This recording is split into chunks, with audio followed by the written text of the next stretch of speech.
Mtoto alilia. Wingu jeusi angani lilitanda. Ilikuwa kinga yake, hakuwepo tena. Hofu, mawazo vilimzonga. Ataendeleaje? Atafika kweli? Hatua tulivu zikasikika za mama Tanzania. Usiogope mwanangu. Mama amlea mtoto sasa ni miaka minne. Mtoto wa leo sio yule wa jana. Kwenye huzuni, mama Tanzania alimpa faraja. Na namshukuru Mungu ambaye alimgusa mama Samia Suluhu Hassan kutujengea nyumba. Kwenye njaa na giza, mama Tanzania kapanda mbegu za fursa na kawasha taa za maendeleo.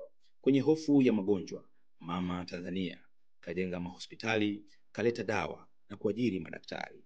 Kwa kutambua umuhimu wa ukombozi wa fikra, mama Tanzania akajenga madarasa, akaboresha mitaala na kuongeza bajeti ya elimu bila malipo pamoja na boom.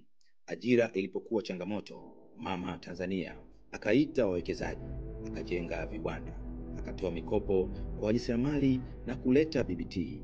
Ambapo mtoto alihitaji ustawi, mama Tanzania akadumisha amani, akahimiza umoja na mshikamano na akatusihi tustahimiliane.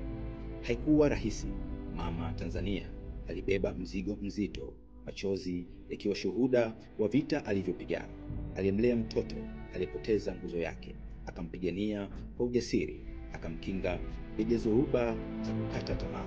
Aliinua mikono yake, akaweka mbele matumaini pale ambapo giza lilitanda. Asante mama Tanzania, kwa sababu hukuchoka, hukusita wala hukutetereka.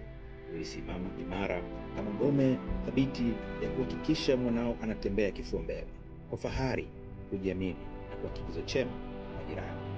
Mama Tanzania, mtoto anasema asante kwa miaka minne ya kazi.